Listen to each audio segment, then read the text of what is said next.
Hey, what's up, lightboltjoe here. Today we are going to discuss The Amazing Spider-Man 2. This came out in 2014.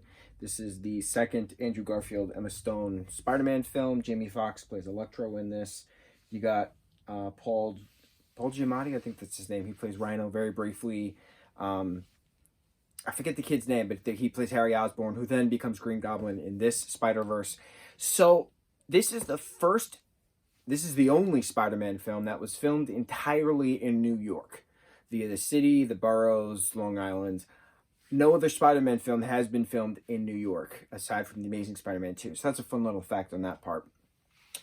This is a weird movie, just because I and my parents have binged 23 Marvel Cinematic Universe films, X-Men films, all X-Men films. I binged all X-Men films. They binged the only ones that Evan Peters was in. So that's what, 13 films there. So that's 26 movies.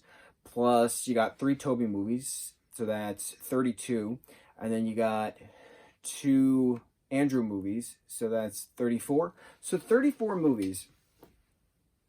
Marvel comic movies. Plus I've done 7 Fast and Furious films and 3 seasons of Fast and Furious Spy Racers. So my brain is mush currently with the amount of stuff. Oh, plus book reviews. We've done a lot in the last couple of days, weeks. I've lost count. But this movie, right, is interesting story-wise because it's so weird. Because you have Harry as the Green Goblin, and yes, there's different Spider-Verses where there's different Green Goblins. I get it. But this was a very dark movie compared to the first Amazing Spider-Man with Andrew Garfield. You have just a little more like grungier Peter in this film compared to the first film. The whole Gwen Stacy death scene was very hard to watch in the theaters, and it's very hard to watch again 7 years later. It was very strange. I remember watching it in the theaters, and all of us were just like we could not believe that they were going to kill Emma Stone of all people, first of all, and then kill the Gwen Stacy character so quickly in the second film. Like, it makes no sense, because also at that point you had a few different Spider-Man TV series going on, like the Ultimate Spider-Man on Disney, I think, was what, 2012, and that had like 4 seasons. That was an incredible retelling of Spider-Man stories. You had the Spider-Verse represented in the Ultimate Spider-Man TV show, and then you had 2018's Spider-Verse movie. So it was, I don't know, I feel like it was just a strange time to have that movie. I mean, yeah, you have to make a sequel to a Spider-Man film that obviously was successful the first time around, but this was weird having the 3 villains play a part of it. Again, just like Spider-Man 3, Tobey Maguire, Kirsten Dunst, James Franco, was weird because that had 3 villains going on at the same time. I'm trying to think now Tom Holland-wise. I mean, we were introduced to him in Captain America Civil War, and there wasn't villains in that. It was just them fighting each other because of the Sokovia Accords. Spider-Man Homecoming, we had Shocker and Vulture, but it was really just Vulture. And then Spider-Man Far From Home, we had Mysterio. That was it. It was just Mysterio and his gang.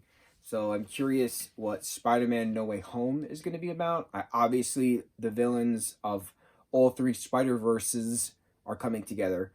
Of course, it's been rumored all of our main actors and actresses are coming back as well. Tobey Maguire, Kirsten Dunst, Emma Stone, and Andrew Garfield will be joining our beloved Zendaya and Thomas Holland. But, well, it's weird saying Thomas Holland. You don't say that, you say Tom Holland.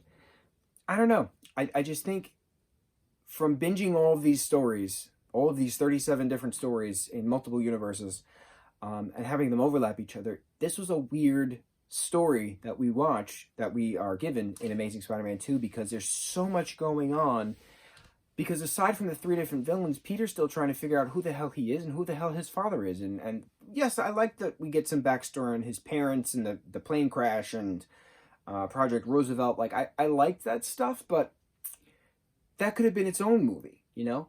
Like, you shouldn't have had 3 villains plus a backstory on a father plus Gwen Stacy's death plus Graduate. There was too much going on. And I love Andrew with all my heart, and I love Emma with all my heart. They are one of my top tier actors on the list.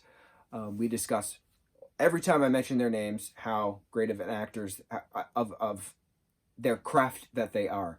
But yeah, this was a weird movie now that I'm watching it again. My brain is mush, so we're gonna take a brief little break. Uh, yeah, I might watch a baking show or two prior to the next review. Ha, that rhymed. Maybe I'll read some more. I think I should read some more too. So, in the words of Miles Morales in Into the Spider-Verse, anybody can wear the mask. You can wear the mask. If you didn't know that now, if you didn't know that, I hope you do now. Because I'm Spider-Man. And so are you. I think I improvised. But we get the gist. Okay, we're good. Mucho mahalo.